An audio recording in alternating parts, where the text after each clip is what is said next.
Very happy now to be joined by Israel Wayne in studio. Israel, thanks for joining us. Great to be with you. For those of you in the homeschool community who may not have heard of Israel Wayne, I'm sure many of you have, he is a homeschool father of 11 kids. Right now, the oldest is 20 all the way down. What's your youngest? 2 months. To 2 months old, and he was homeschooled himself for almost the entirety of his career as a student, except for 2 years when you were living in Maryland, yes. A state that at that point had banned where homeschooling was banned. We'll talk about that a little bit later. I didn't realize as recently as the 1980s in many places that states had banned homeschooling, so I think that'll be an important topic. But mainly I want to talk about your new book. Now, you are a prolific speaker and writer.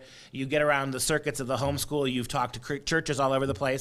In fact, your main occupations are writing and speaking. That's Is correct. That fair to say? Full time, yeah, and absolutely. you do both very well. I've seen many of your books in the past, but we've got a couple here, including this new one. It's called Answers. Answers for Homeschooling. 25 questions answered from somebody who spent almost his entire life as a homeschool student and teacher. And these are answers for critical questions, right? Yes. Not just from those people who don't like homeschooling, like the snobbish public school teacher who says, well, your kids aren't going to be socialized. But it's also for doubting homeschool moms and dads themselves. Yeah, exactly. So talk about some of the wisdom after your almost lifetime experience with and around homeschooling. What are some of the key questions that you get again and again? Yeah, I think because I was homeschooled and now being a homeschooling dad of 11, I've heard every objection that there is against home education and why it's a terrible idea and why it'll ruin your children and all of that. And so I've had an opportunity to not just think about those questions, but to actually find out, are there definitive answers? And I found that there are. There actually are research-based answers because there have been studies on all these topics now. So one of the first objections that came out was the academic question. Well, homeschoolers won't be able to compete with public school students academically. Well, that was disproven in the 1980s. And so that doesn't come up as much. Well, they don't bring it up because now it's so clearly the advantage to the homeschool kids.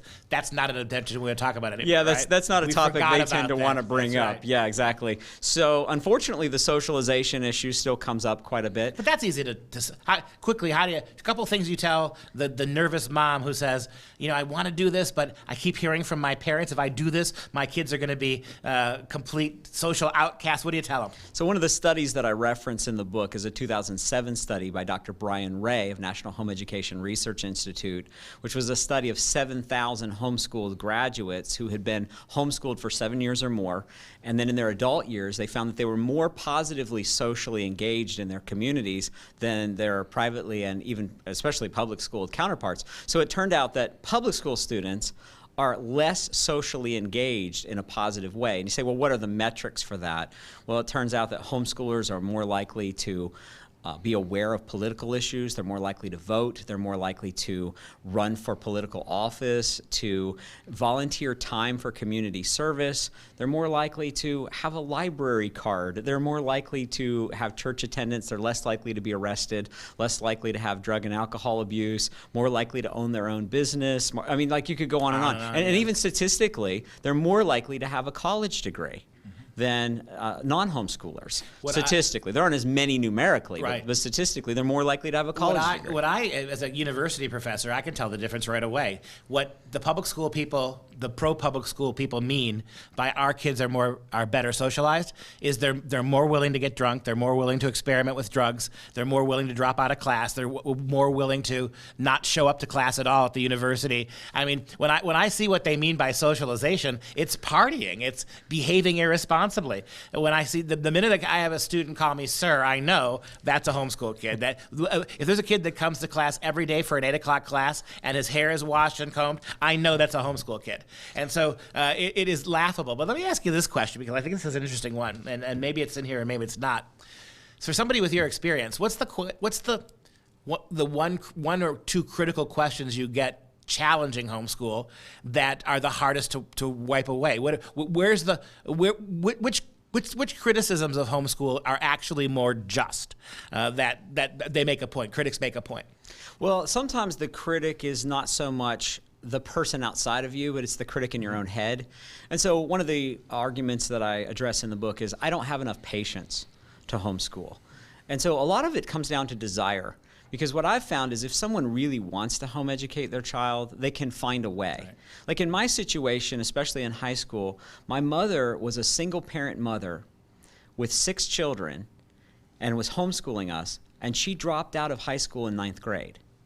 Now, that would be the story that everyone would say, you seriously can't homeschool Right. if you have that kind of a situation. And I addressed, what about the single-parent mother? What about the non-traditional family where you have grandparents who are raising a child? You know, all these different difficult situations where you say somebody couldn't homeschool in some of those situations.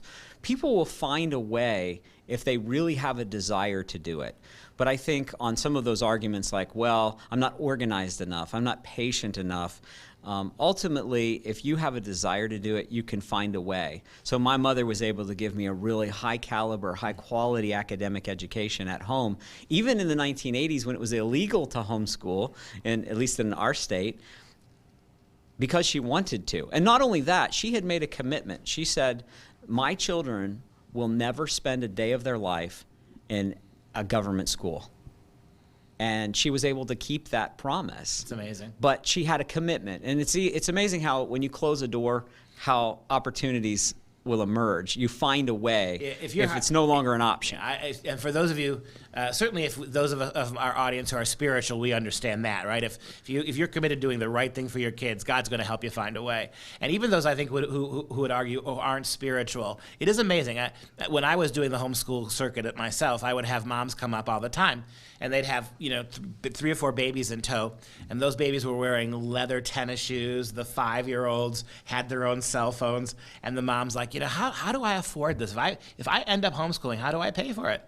I gently have to tell them, if you've got two or more cars, if you can afford to have cell phone lines for your kids, if you take 3-4 week vacations everywhere, you can afford to do this. It's something that you really can do, and people don't realize when they commit to doing something. Homeschooling is actually quite inexpensive compared to other options. And that's a chapter I have in the book as well, is how can I afford to homeschool? And it's interesting because the government schools now spend about $12,500 per year per student. People always say, well, it's free. Well, no, it's not free. It's being paid for by tax dollars, confiscatory tax dollars. So definitely nothing free about government schooling. Nothing cheap about them either. And nothing cheap about it, and definitely nothing efficient about it. The academics decline the more money they spend. But private schools now, the average tuition is $8,600 per year per student. Homeschoolers, the national average is $660 per year per student. $700 the average homeschool parent can educate a child. It's amazing. And the education is quality. As we've talked a lot about on the Dr. Duke Show, on top of everything else that you just said, the public schools are no longer interested in even teaching your kids subject matter. As a homeschool mom or dad, the single most important thing you're going to do in this world now is give your kids subject matter. I mean, give them all the other stuff too. Don't get me wrong. Do the socialization. Do all the when you can, do the religious lessons to go along with it. But when you send your kid to public school, I don't think people have even figured this out yet. All this 1619 garbage, all this critical race theory, all of this radical sexualization, the schools have become places of radical transformation. Your kids go there like to some demented camp so that 4 teachers with 4-year degrees and no sociology, no psychology background, no religious background are going to mold your kids into good little atheist progressives following every aspect of statism. It is shocking how much the schools are bragging that we're not going to teach your kids subject matter. We're going to teach them politics. So that right there, if you're a mom and you're on the fence or a dad on the fence, you want your kids to be literate, you want them to be cultural, you want them to even have the slightest inkling of being able to hang on to the faith that you're trying to give them. Am I wrong about this? Is there anywhere in the public schools where they can survive with that stuff? I think it's one of the greatest myths that we have, that parents assume that these schools are teaching from a posture of ideological neutrality. Right. And they're absolutely not. In fact, increasingly, the core academics are being left behind for teaching the right kind of progressive citizen, as you said it.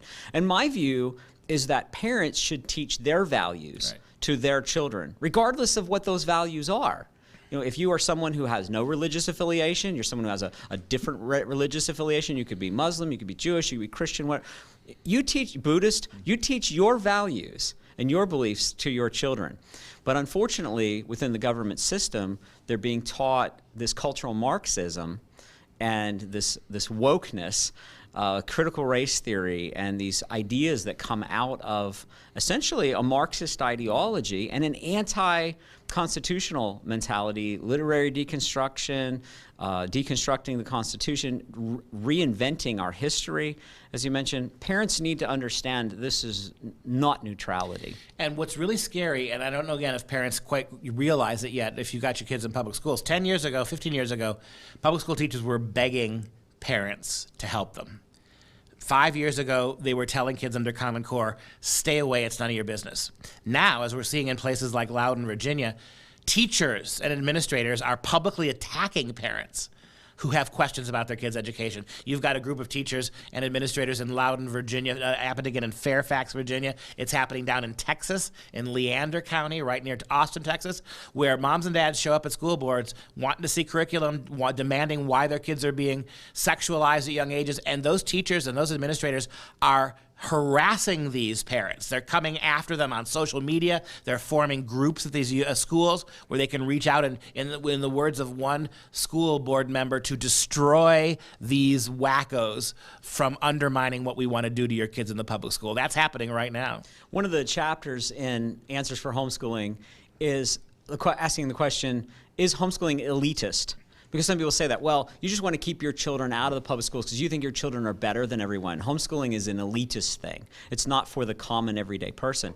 But what I find elitist is for these state institutions to tell parents, you are incapable, unqualified, incompetent. You cannot possibly teach your own child. You can't teach your 6-year-old how to read. Who do you think you are? And I have parents who have bought into that tell me that, oh, I couldn't possibly teach my child. I'm not qualified. And I say, well, what do you mean by qualified? Well, I'm not a certified teacher. I'm not trained. I don't know how to do this. And I say, what school did you graduate from? And they say, what do you mean? I said, well, what kind of school did you go to? They said, well, I went to a public school. I say, okay, so you graduated from a public school, and you're telling me that 12, 13 years you spent there made you incapable, incompetent, and unqualified to teach your own child. So what school are you planning to send your child to? Oh, to that same school. So that they can grow up and be what? Oh, incapable, incompetent, and unqualified to teach your grandchildren?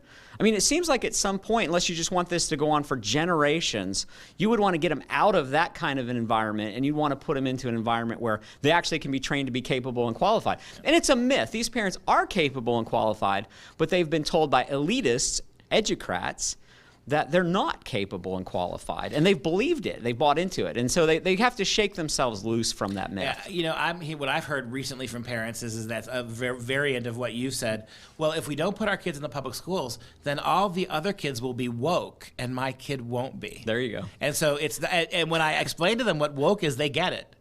But still, I don't want my kids to be on the wrong side of that. I don't want my kid persecuted because he's not playing that game. And so on the one hand, the mom knows that it's bad. On the other hand, if her kids aren't part of it, they're going to be victimized. And so it is a lot of self-doubt and a lot of artificial barriers, isn't there, thrown up. And when we think about what we just saw with COVID, how incapable the public schools were to adapting to anything like online or remote schooling, you would think that this fall, a lot of parents have a really important decision to make.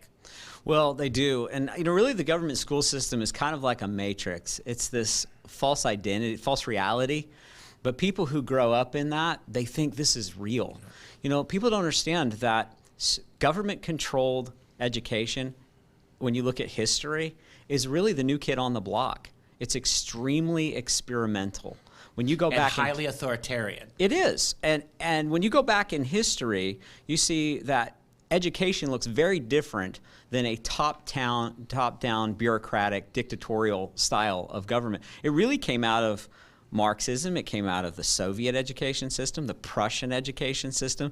And do we really want the systems that were promoted by Hitler and Stalin to be the models that we want to have our children in? The idea that we're turning over to school models that Adolf Hitler and Stalin and Mao would have been familiar with. That helped create. Exactly. It's astounding when you think about it. It really is. And so parents definitely need to educate themselves, and they need to then begin to educate their children in the right way. Israel Wayne, the name of the book is Answers for Homeschooling, the top 25 questions that critics ask. And it's not just critics who dislike homeschooling, it's the self-doubter in you. So I urge you, mom and dad, if you have any doubts, if you want to homeschool, or if somebody needs to talk you into homeschooling, read this book, and I think you're going to realize you're ready to start tomorrow. You're ready to start this September. Don't wait one more year and have your kid in these public schools, because I can guarantee you this. After COVID, you are now going to see this fall the full force of government coercion in the schools, right? They had 9 months to test this out, right? To fiddle with this. All the bad horror shows we heard from the Zoom the lessons where they're getting all this garbage. This is when it's going to be unleashed now at full force. So Israel, tell everybody at home where they can get this book, where they can get other books, where they can find out where you're going to be speaking. They can get my books anywhere that books are sold, but I would encourage them to order them from our website, which is familyrenewal.org. familyrenewal.org. I'll personally sign any books that you buy from our website. And we also have an events page. You can find out about where we're going to be. I speak at a lot of events. Would love to come to your area, so connect with me if you'd like to have me come speak at your event, your conference, or your church. And you can also connect with me on any kind of social media. Just look up Israel Wayne or Family Renewal, and we'd love to connect with you there. Ladies and gentlemen, he writes as well as he speaks. He speaks as well as he writes, and that's what you want in a speaker. So, Israel Wayne, one more time, that website name is? FamilyRenewal.org. Family Renewal. It's at the bottom of your screen right now. FamilyRenewal.org. Israel, thanks for joining us today. Oh, thank you.